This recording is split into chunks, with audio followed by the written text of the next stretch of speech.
Tudo começa com um nome, né? E com uma imagem que, assim, rodou o mundo. Mahsa Amini. Exato. A gente está em 17 de setembro de 2022. É uma jovem curdo-iraniana de só 22 anos e ela morre em Teherã. E não morre de qualquer jeito. Ela estava sob custódia da polícia da moralidade. E a reação a isso é imediata, é uma explosão, sabe? Mulheres iranianas vão para as ruas, queimam seus hijabs, cortam o cabelo ali em público. Um ato de desafio total. Total. E um grito de guerra em dialeto curdo começa a ecoar pelo planeta. Jin, Jian, Azadi. Mulher, vida, liberdade. Exato. E a nossa análise hoje parte de um artigo acadêmico da Sandra Regina Streicher-Covesi, que joga uma pergunta fundamental na mesa. Qual seria? A morte da Mahsa Amini é, no fundo, uma questão sobre o islamismo ou será que é sobre algo, sei lá, mais antigo, mais universal?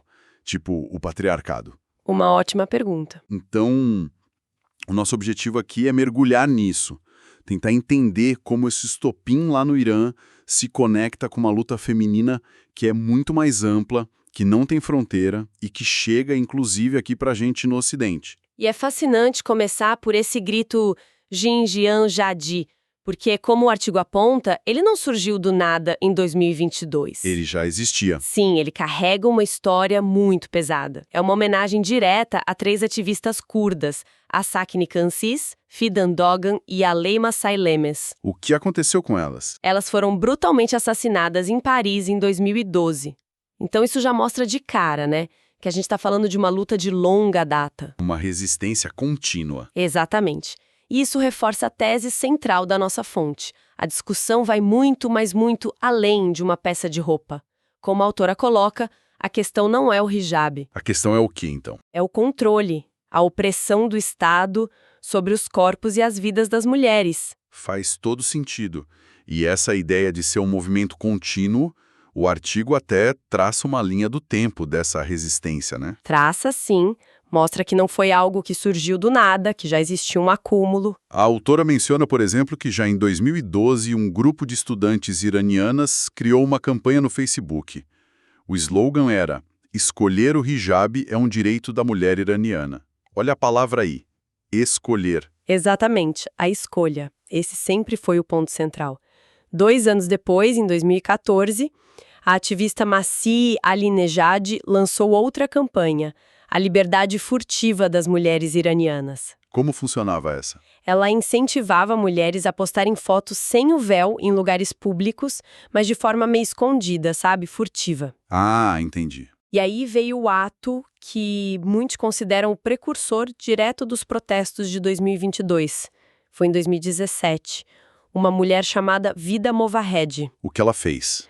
Ela subiu numa caixa de energia, na Rua da Revolução, lá em Teherã, tirou o hijab branco dela, amarrou num bastão e ficou acenando, como se fosse uma bandeira. Nossa, que imagem poderosa. Um ato silencioso, mas assim, ensurdecedor.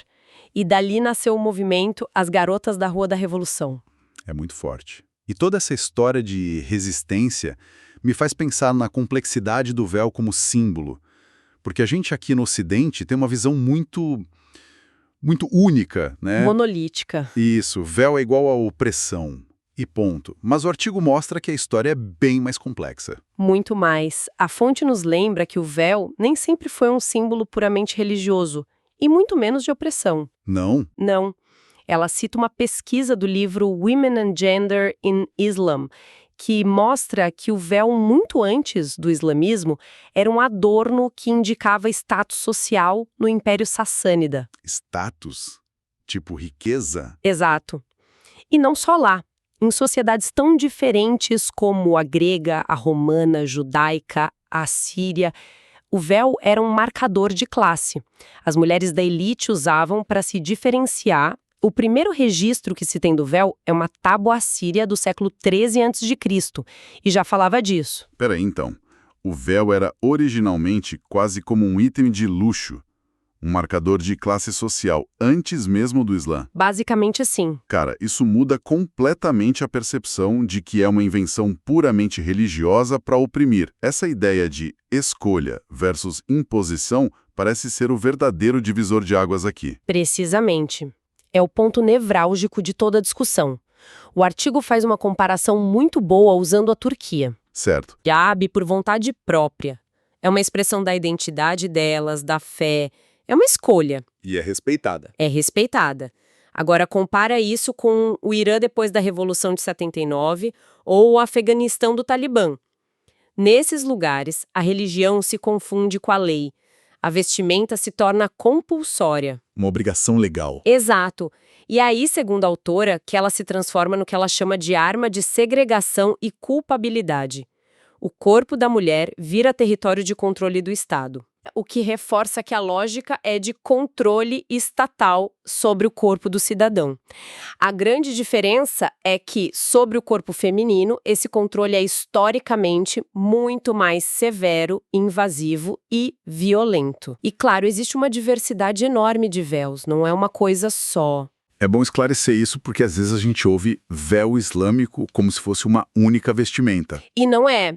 A burca, por exemplo, é a mais restritiva. Cobre o corpo inteiro, o rosto, e tem só uma telinha de tecido nos olhos. Essa é a do Afeganistão, né? Isso, obrigatória em partes do Afeganistão e Paquistão. Aí tem o niqab, que também cobre o rosto, mas deixa uma fresta para os olhos. O chador é mais comum no Irã. É um manto que cobre o corpo, mas deixa o rosto de fora. E o hijab. Mente visível. E ainda tem variações mais leves, como a sheila e o aulamira. Cada um tem um significado. Essa ideia de que o problema é a falta de escolha e não o véu em si, isso me faz pensar. A gente tende a apontar o dedo para o Oriente, mas a autora do artigo vira um espelho na nossa direção, não é? Ah, com certeza. Ela questiona se essa nossa liberdade aqui no Ocidente é tão completa quanto a gente imagina. Essa é, para mim, a parte mais provocadora da análise. Ela nos força a sair da nossa zona de conforto. O artigo argumenta que o patriarcado no Ocidente simplesmente opera com outras ferramentas. Talvez mais sutis, mas... Igualmente eficientes. Exato. E ela usa exemplos brasileiros muito concretos, muito atuais, para provar o ponto dela. Até 2022, a lei brasileira exigia que uma mulher casada tivesse autorização expressa do marido para fazer uma laqueadura. Mas o ponto da autora é: o simples fato de que, até ontem, a gente precisava de uma nova lei para garantir o direito de uma mulher decidir sobre o próprio útero, sem precisar da permissão de um homem. Isso já é um sintoma claro de onde o poder ainda reside, né? É um absurdo pensar nisso. E não para por aí. Ela cita a questão dos impostos sobre absorventes femininos, né? Sim, a chamada taxa do absorvente. Por muito tempo, absorventes foram taxados como artigos de luxo, supérfluos, com impostos que passavam de 20%. O artigo conecta isso com a história do cristianismo. É fundamental fazer essa conexão para entender que a misoginia não é exclusividade de ninguém.